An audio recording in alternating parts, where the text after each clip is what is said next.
When we're talking about military aid, there's always one excuse that's always used. Whether in the United States, political factions in Europe, it's about Ukraine, transparency, and corruption.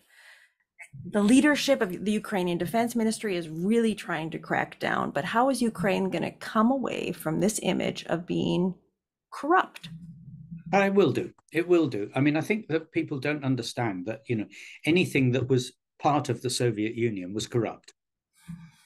Completely. I mean, not just a little bit, but completely, as Russia is corrupt, completely, and still is.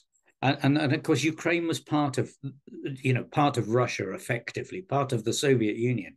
And so for years and years and years. And so the corruption ran absolutely deep inside inside Ukraine. And you're probably looking out of the 30 million, at least 10% were part of that corruption. It was how they existed. I mean, you did not exist without corruption.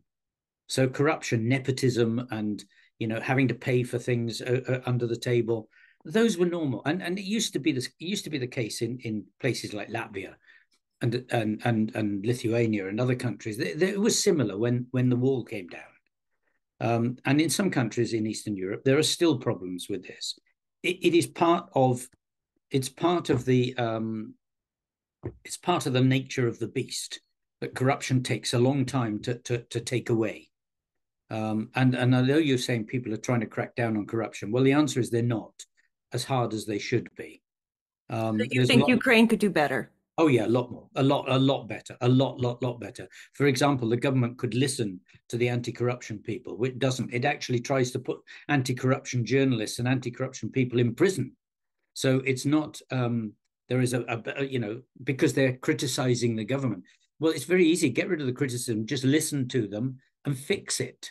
But they don't want to do that for some reason, whether that reason is because they're on the take themselves, or whether that reason is just because they're too proud to admit that a journalist up the street has got a better story than they have.